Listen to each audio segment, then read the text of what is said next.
Hello, welcome to JPTV. I'm Kody Wisner, and I wanted to do something a little bit special for our viewers at JPTV. We took a little special trip. Come with us and see where we went.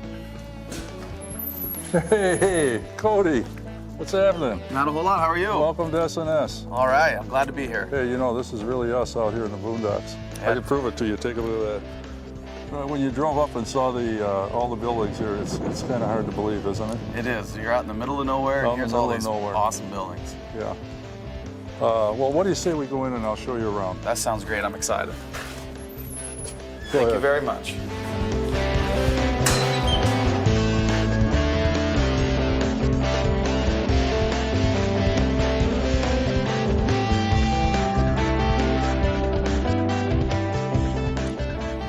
I got to take care of a couple of things. I got Scott Sjovall here. He's our VP of Product Development.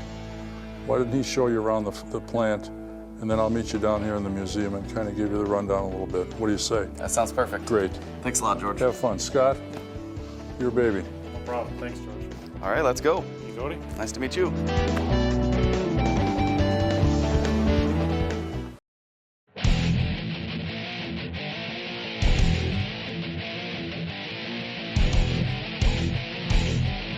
Well, Kody, we're going to start here. This is the older part of the factory. You're going to see on the left here is our connecting rod cell where we make all of our connecting rods. We actually start from raw forging sourced locally, and we run them through the process. So you can see here in the boxes we complete finished rods where both ends are done and finished. They do start out as raw forgings, and we do some machining, send them out for heat treat, come back and finish them. Okay, Kody, we're coming into the main floor of the manufacturing plant now and entering the cylinder cell. This is where we do all of our machining and fitment of cylinders. Everything from the knucklehead cylinders in the bottom there, all the way up through the X-Wedge, which I guess you see right next to it. And then as we come out of the cylinder section, you're going to see off to our right here is the flywheel cell. This is where all the flywheels are machined at S&S Cycle, starting from, again, the raw forgings, going up through finished machined flywheels. This is what we like to see, is the raw forgings turned into complete machined flywheels ready to go in and be assembled. This is one of our multiplex machines. This particular machine right now is creating twin cam cams. You can see it starts off with the blank pieces over there on the far side.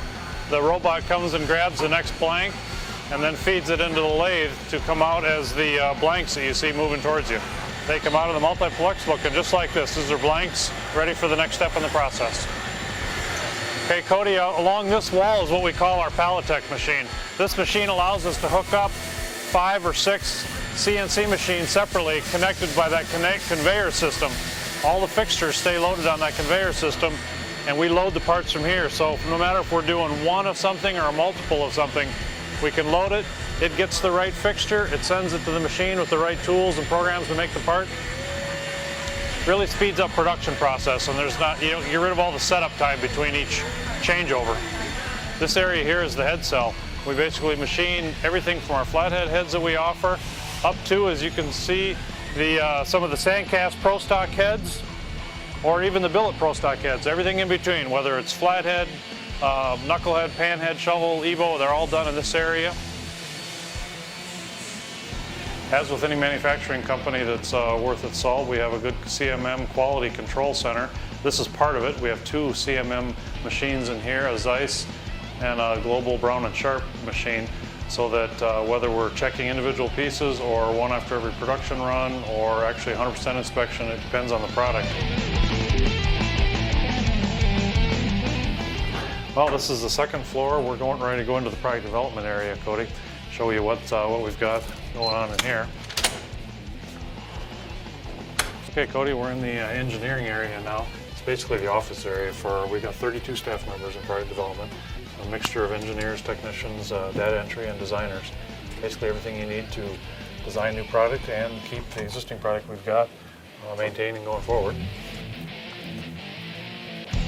This is kind of a hidden area for us. We do stuff back here that we don't want the general public to see. Right now we don't have anything going on, but I will show you a really cool new tool that we just got, Kody. It's a CMM machine, S&S Cyclone Digitizer, that we use to digitize intake ports, chambers, intake manifolds, that sort of thing, so that we can then turn that into a CNC machining program downstairs, and they can replicate a really good flowing head. I was going to say that's one of the new things you're offering now is CNC porting of actual stock Harley castings. Yep, stock Harley castings, and we'll move into even offering that on our heads. So this has been an integral part of the project, and what you do is you develop and develop and develop one head, get it to the best that you can have it, and then we can exactly copy that and replicate it in every production head. This area is where we maintain our fleet of vehicles for S&S Cycle. There's a mixture of S&S owned motorcycles here. There's some customer owned motorcycles that we're doing work for. There's also employee vehicles in here, because a lot of the employees would, they like to test and try parts to see how they work. One thing that's really cool about S&S is it's hard to tell the technicians from the engineers, from the designers.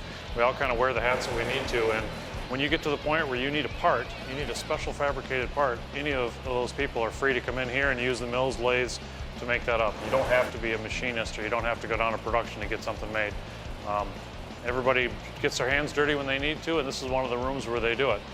This is a new area, or the area that if those general product development staff members can't get what they need done, then either Dan Hefner or Dan Kinsey, one of the guys in this area, helps out